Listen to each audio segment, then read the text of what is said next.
All right, everybody, good afternoon. You know what time it is. You know what it's all about. It is time to take a look at some pro football focus data. We're going to start with the offense, move over to the defense in a later video.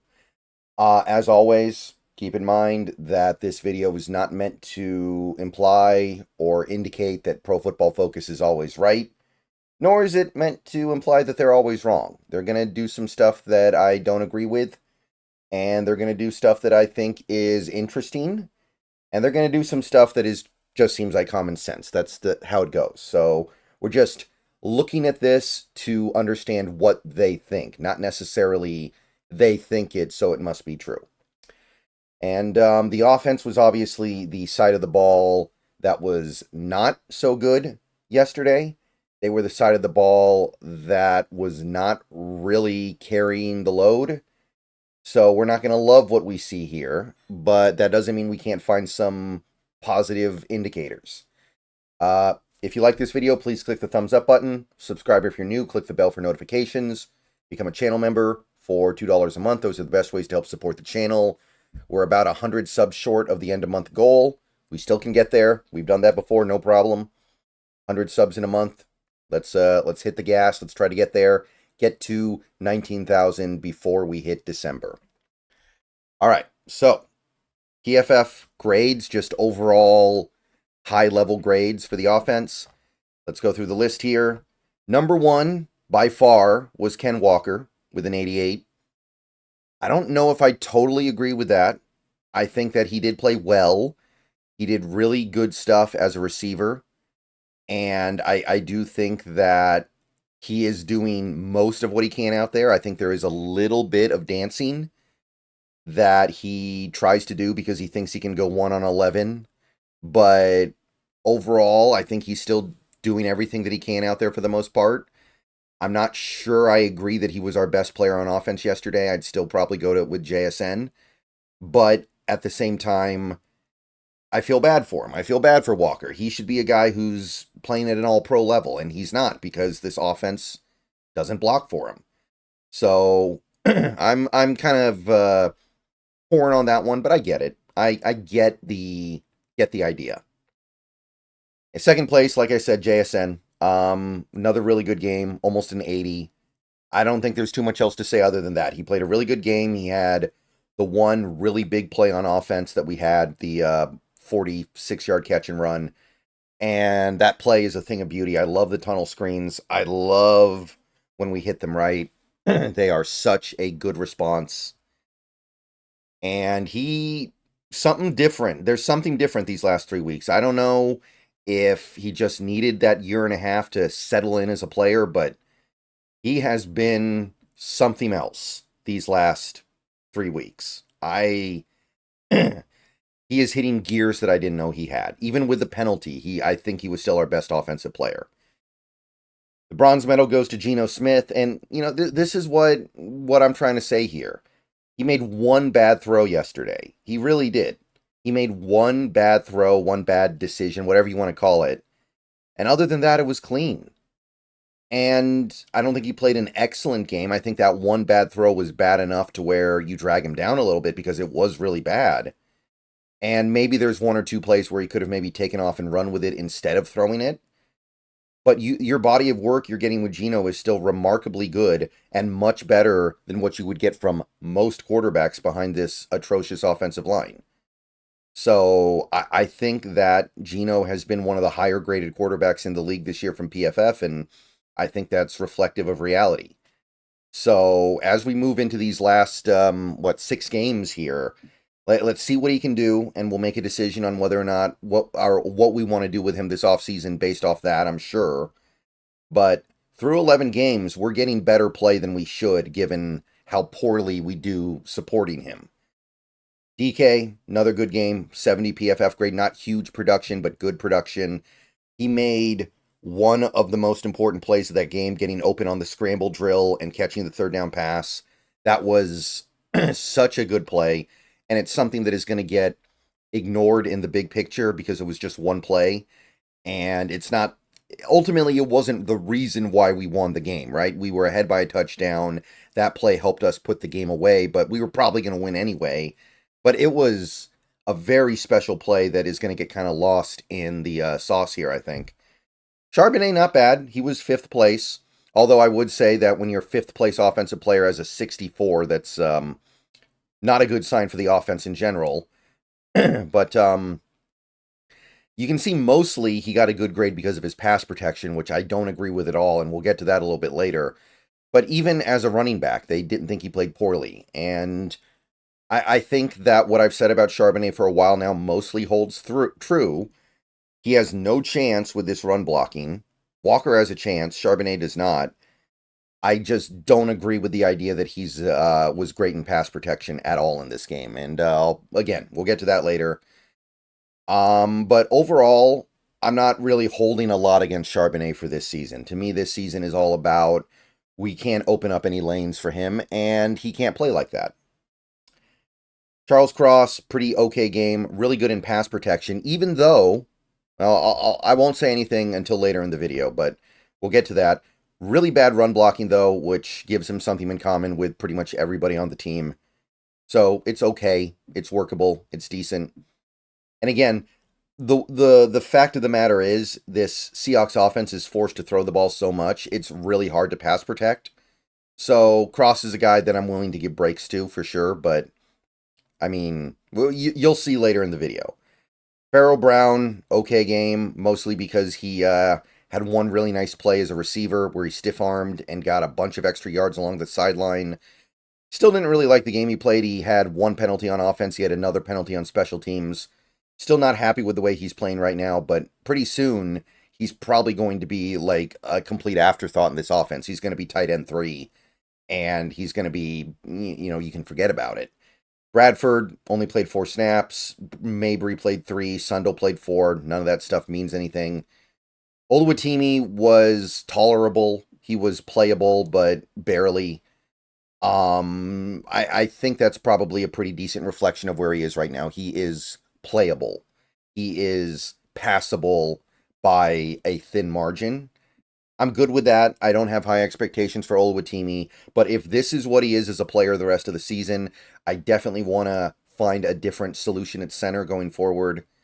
Lockett, pretty anonymous, pretty whatever.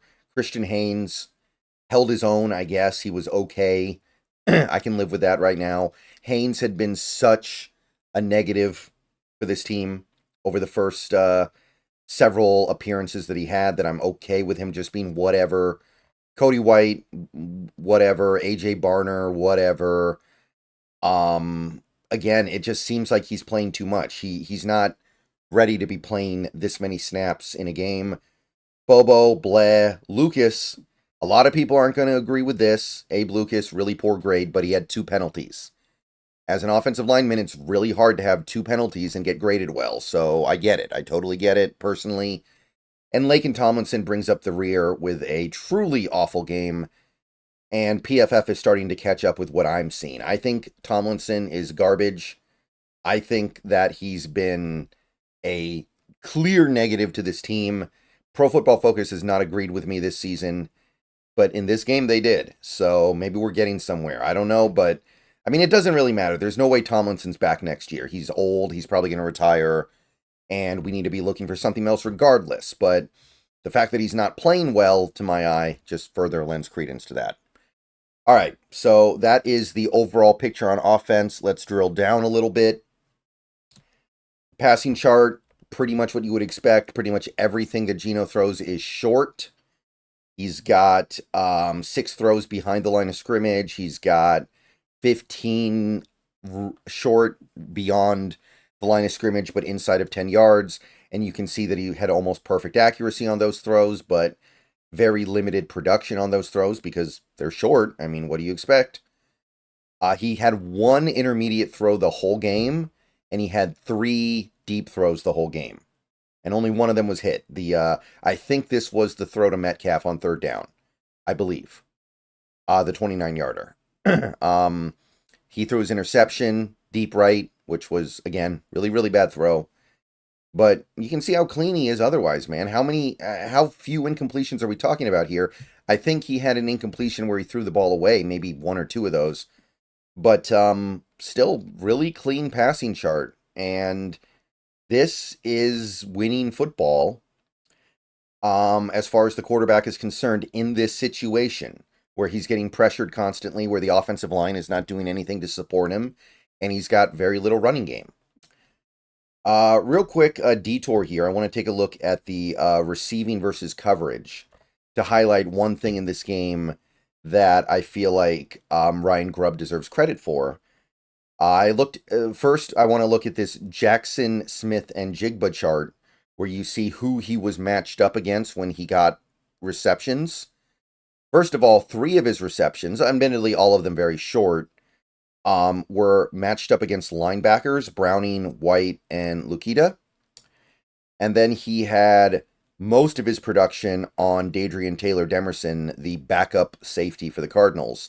So you can kind of see them really trying to get JSN in favorable matchups. This is something that I will appreciate from Ryan Grubb. He gets him in matchups against linebackers, which is unfair for the linebacker. They've got no chance trying to cover JSN. And Dadrian Taylor-Demerson, who had to play a bigger role than typical in this game because of the injury, that's where he made his money. And you can also see, you go down to like DK Metcalf, right? DK Metcalf, he made his biggest catch of the game, his 29-yard catch, on Dadrian Taylor-Demerson.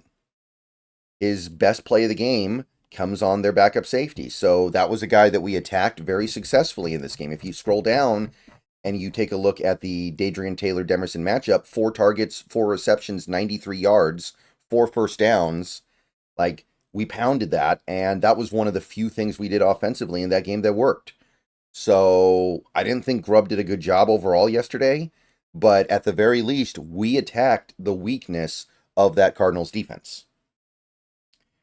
Rushing direction, kind of interesting here. The only real success we had running the ball in this game was outside the left end and the right end. So we averaged 4 yards a carry running the ball off left end, which is outside the tight end. And then we averaged 4.3 yards a carry running outside the right end. That was really the only real success we had. Running the left side was a complete disaster. I think we had 0 yards on 3 carries when running to the left side around Tomlinson. And we had very little running to the right side. We had, I guess, a tiny bit of success running between Oluwatimi and Haynes, but statistically, it's still not helping you. It's still not a winning formula. And honestly, a lot of the production we had was because of missed tackles and the running backs doing Herculean things. So still some real problems here. And there's not a lot here to glean that is positive. But at the same time, it's like, man, running outside, off tackle, running outside the box, that was the closest thing you had to success in this game. Probably should have done it a little bit more, but you need some theme when you're running more A gap, B gap, and C gap stuff. You need something, and we got nothing. Okay, pass protection. So, interesting stuff here. Charles Cross allowed 2 sacks in this game, and they still gave him a really good pass protection grade. That was the stuff I was talking about earlier. You don't see that often. Now, what that does indicate is that he was clean otherwise, which he was. But it's not often you give up 2 sacks in a game, and Pro Football Focus still says you played really well. But that's what happened here.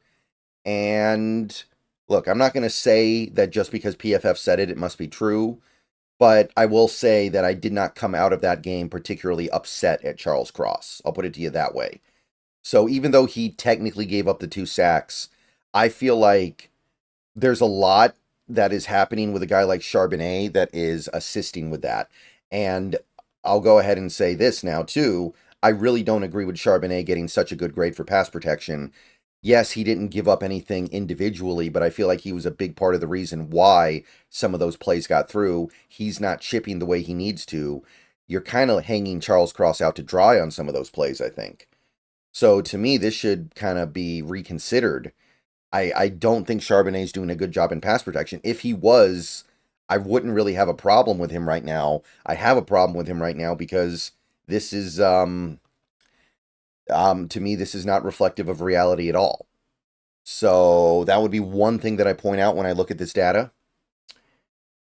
You can see that guys like Walker and Barner got good grades in very limited sample sizes. Bradford, very limited sample size. He got a good grade, not really meaningful. But when you get down to the players who actually played the whole game, I mean, Lucas got a pretty good pass protection grade, right? He allowed 2 hurries. I can live with that. The 2 penalties, not so much. That dragged him down a lot, but okay. Lucas did an all right job. But Tomlinson, rough. 3 pressures allowed, including a sack. Not good. Oluwatimi didn't allow any pressures, but they still gave him a pretty bad grade, which I think that's probably fairly accurate. I think that's probably a fair assessment of this game. Christian Haynes, pretty poor. 2 pressures allowed. Again, I had low expectations for him because he has been such a negative so far this year, but not good. And then, of course, Pharaoh Brown with the holding penalty. And I mean, it's only 1 rep anyway, so, or 3 reps, excuse me. So it's not like it's super meaningful, but some problems here for sure. Definitely some issues. It is worth noting that according to PFF, 2 of the sacks were on Geno Smith because they didn't attribute them to any blockers, which I think that might be about right. And then we go over to the run blocking, and again, I don't like to spend a lot of time here because it doesn't tell you that much. But, I mean, this is so bad. Not a single Seahawk player ranked above a 60 in run blocking. And the ones that did rank 60 were either Geno Smith, who, I mean, he doesn't really run block, let's face it. Like most quarterbacks don't. So that's not really something I'm taking anything away from. And we got receivers and halfbacks and tight ends up here. Like the actual offensive linemen, look how far down they are. They're all below average. Some of them are terrible. Like look at Lake and Tomlinson. Look at Cross. Look at Lucas. Like this is getting worse. It's not getting better. Even Bobo. I mean, Bobo's here to block. Bobo's a great blocker. That's why he's here. And we're looking at this. We got him getting a penalty. Like Bobo shouldn't be on this team if this is what we're getting from him. And you can see that we did do more zone than gap, which, I mean, I agree with that, but neither works. So it's not like I can sit here and say, oh, we need to do one more than the other because it works. I just think that's what our personnel's built for. All right, so that's really all I can learn from this page. Again, they don't tell you a ton here, but I do find it very notable and probably accurate that nobody can run block on this team. Nobody's a good run blocker right now. All right, more videos coming later. See you guys soon. Go Hawks. We're going to do the defense later. But yeah, everyone have a good rest of your day. We got Monday Night Football pretty soon. Have a good day. Go Hawks.